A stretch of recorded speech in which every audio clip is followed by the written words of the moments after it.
शांति। देख तेरे संसार की हालत क्या हो गई भगवान, कितना बदल गया इंसान। आप लोगों ने भी ये गीत सुना होगा, आजकल बहुत चलता है भक्ति मार्ग में भी और हर लोग इसको बजाते हैं। मैंने भी सुना है ये गीत। एक मनुष्य इस गीत को बनाया और उसने इस गीत में ये दर्शाया है, भगवान से कहता है कि देख तेरी संसार की हालत क्या हो गई भगवान। अब कौन सा भगवान? जिसने हमें बनाया वो भगवान को सुना रहा है या फिर जिसको उसने बनाया उसको सुना रहा है? अर्थात हम सभी आत्माओं का पिता तो परम पिता परमात्मा है। तो हम एक भगवान उसे कह सकते हैं कि जो भगवान आके इस सृष्टि पर सृष्टि बदलने का काम, सुख देने का काम और नई दुनिया बनाने का काम करते हैं। और दूसरा वो भगवान माना जाता है आज के दुनिया में जिसे मनुष्य मूर्तियों के आकार देकर मूर्तियों का रूप बनाकर मंदिरों में रखते हैं और फिर उसकी पूजा होती है। अब इस गीत में इतनी अच्छे शब्दों का इस्तेमाल हुआ है और इतने अच्छे तरीके से गाया है, लेकिन जो गाया है मनुष्य उसको इसका अर्थ ही नहीं पता है। आप समझने की कोशिश करें इस शब्दों को, क्योंकि सुनने से हमारे जीवन में कोई बदलाव नहीं आता जब तक कि हम उसके अर्थों को नहीं समझते। भगवान से कहते हैं हम कि देख तेरे संसार की हालत, मतलब ये संसार परमात्मा की बनाई हुई है। आप इसमें सिद्ध कर रहे हैं, इस गीत में भी सिद्ध कर रहे हैं कि ये संसार परमात्मा ने बनाई है। तो जब बनाई होगी तो, और साथ में ये भी कहते हैं कि देख तेरे संसार की हालत क्या हो गई भगवान, मतलब अभी अच्छी नहीं है, कितना बदल गया इंसान। मतलब जब भगवान ने इस सृष्टि को बनाया, इस सृष्टि की रचना करी है, तो इस सृष्टि पर जो पहले सृष्टि की शुरुआत में जो भी आत्माएं रही होगी वो देव आत्माएं रही होगी, वो अच्छी आत्माएं रही होगी, गुणवान आत्माएं रही होगी, तभी तो उसके मुकाबले अभी कहते हैं ना कितना बदल गया इंसान। देवताई आत्माएं जब जन्म लेते लेते अभी मनुष्य बन गया है और मनुष्य के कर्म ऐसा हो गया जो भगवान को कहना पड़ रहा है। देखो, तो सोचने की बात है कि जब आप ये कह रहे हैं, ये आप भगवान को सुना रहे हैं कि आपके बनाए हुए मनुष्य देखो कैसे हो गए, कितने बदल गए, मतलब अच्छे बनाए होंगे ना, परमात्मा ने हमें अच्छा बनाया होगा ना, गुणवान बनाया होगा ना, धनवान बनाया होगा ना, तभी तो अभी दुखी हो गए हैं, हर एक दूसरे के प्रति कैसी सोच रखते हैं। बहुत सुंदर गीत है ये। गीत आप चाहे तो बाहर सुन भी सकते हैं, यूट्यूब पे आपको मिल भी जाएगा दूसरे जगहों से कहीं से भी, तो आप उसको सुने और एक अर्थ को समझने की कोशिश करें कि जब परम पिता परमात्मा ने इस सृष्टि की स्थापना करी थी तो इस सृष्टि पे सभी सभ्य विचार के देवताएं थे, सबके शालीन विचारधाराएं थी, शुद्ध विचार थे सबके, अच्छे आचरण थे, दिव्य गुणों से सजे हुए थे, निर्विकारी थे संपूर्ण, उनमें सुख शांति समाई हुई थी। ऐसी दुनिया थी जो अभी नहीं है। आप सोचिए, विचार करने की बात है कि जैसे माता पिता हमारे हैं, लौकिक माता पिता, वो भी अगर हमें नए मकान बना के देंगे तो हर चीज नहीं देंगे ना, हर चीज नहीं होगी उसमें। और कई साल बीत जाएंगे जब उस घर में रहते रहते, तो निश्चित रूप से उस घर को पुराना ही कहेंगे, घर पुराना होगा। तो हम ये तो नहीं कह सकते ना कि आपने मुझे पुराना घर बना के दिया अपने माता पिता को, माता पिता ने तो नया घर बना के दिया ना। तो ऐसे ही आप इस गाने को सुन के एक एक लाइन को सुने और समझने की कोशिश करें कि जैसे माता पिता पुराना घर नहीं बना सकते, ऐसे परम पिता परमात्मा भगवान ने इस दुनिया को पुराना कैसे बनाया होगा।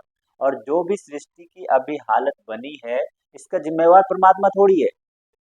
इस सारे सृष्टि पे जो कुछ भी हो रहा है, मनुष्य जो भी कुछ कर रहा है, गलत कर रहा है, किसी के साथ बुरा कर रहा है, उसका जिम्मेदार खुद है। क्योंकि जब परमात्मा ने इस सृष्टि को बनाया, जब इस सृष्टि की रचना करी, इस सृष्टि पे जब देवताएं आए, तो वो तो सब गुण सर्वगुण से संपन्न थे, उसमें दिव्य गुणों से भरपूर अखुट खजाने थे, अप्राप्य कोई वस्तु थी उनके जीवन में, और बुराई का कोई नाम ही नहीं था, बुराई का शब्द ही नहीं थी, बुराई शब्द ही नहीं था वहाँ।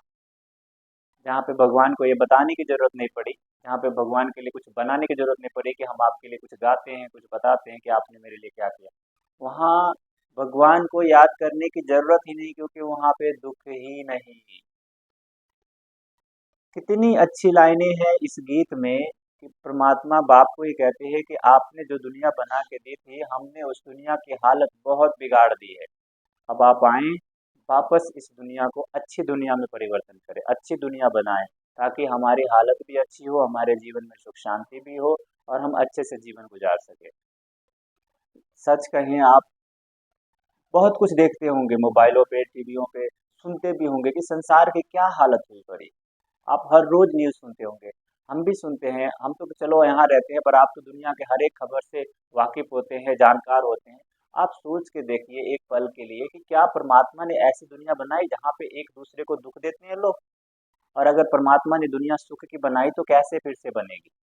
क्यों भगवान को हम कहते हैं कि तेरे संसार की हालत खराब हो गई, फिर से इसको आके सुधारो? तो परमात्मा इस वक्त इस समय धरा पे आके अवतरित होके सृष्टि परिवर्तन का कार्य कर रहे हैं। बस हमें जागरूक होने की ज़रूरत है, हमें जानने की ज़रूरत है, हमें अपने आप को समझने की ज़रूरत है, समझाने की ज़रूरत है, बदलने की ज़रूरत है, स्वयं को बदलने की ज़रूरत है, किसी और को नहीं।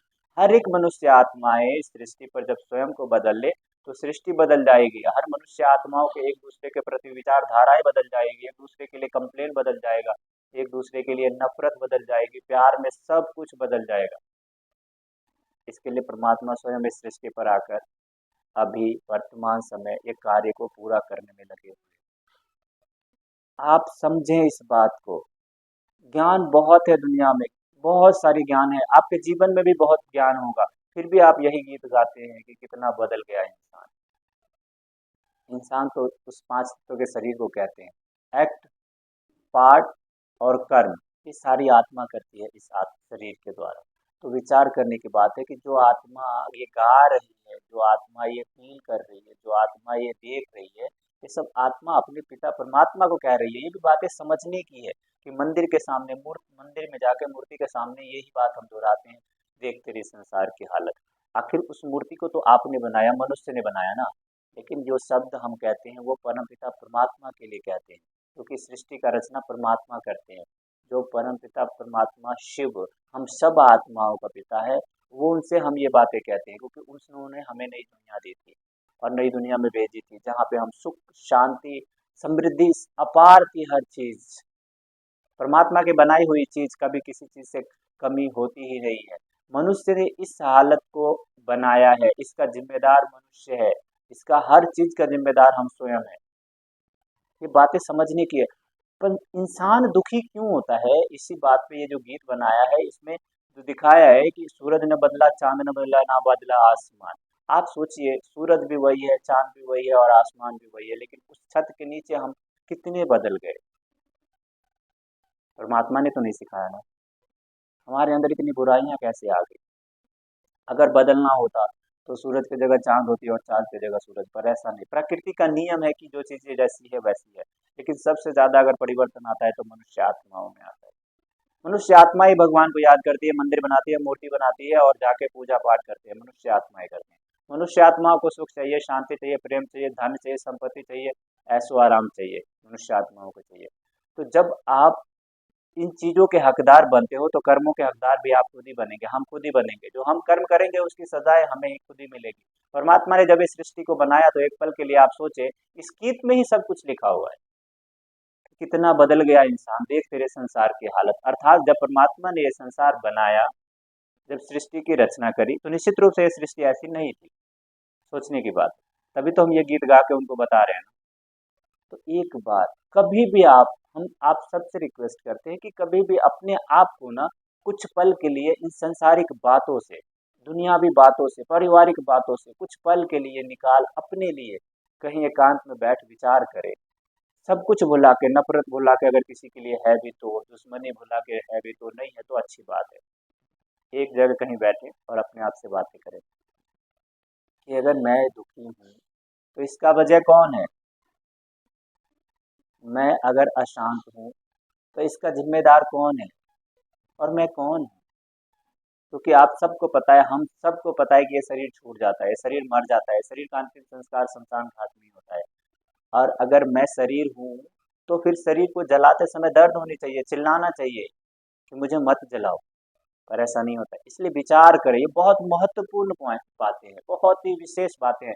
संसार में संसारी ज्ञान बहुत है, किताबी ज्ञान बहुत है, शायद हो सकता है शास्त्रों का ज्ञान भी बहुत है, पर स्वयं को पहचानने की, स्वयं को जानने की, स्वयं को समझने की, स्वयं के कर्मों के बारे में जानने का ज्ञान नहीं है। हम एक दूसरे को दुख देते हैं या कोई गलती हम खुद से करते हैं और दूसरों को जिम्मेदार ठहराते हैं। इसमें इसमें क्या है, ज्ञान है। जो कुछ भी करते हैं उसका स्वयं जिम्मेदार होते हैं, इस बात को समझने की जरूरत है। अपने आप से जब बातें करेंगे, सबसे बढ़िया जो विचारधाराएं बनती है या अपने आप को परिवर्तन कर सकते हो, उसके लिए आपको थोड़ा पल अपने लिए निकालना पड़ेगा, स्वयं के लिए निकालना पड़ेगा, समझने के लिए निकालना पड़ेगा, जानने के लिए निकालना पड़ेगा। अगर आप समझ पाएंगे खुद को कि मैं आत्मा, अपने परमात्मा बाप से कहता हूँ कि जो आपने सृष्टि बना के दी थी उसकी हालत बहुत खराब हो गई और उसका जिम्मेदार हम सब आत्माएं हैं। अब आप बुला रहे हैं और बाबा आया हुआ है, परमात्मा आया हुआ है इस सृष्टि पे, तो समझिए, जानिए, परिवर्तन कीजिए, फिर आप ये गीत नहीं गाएंगे। अच्छा। ओम।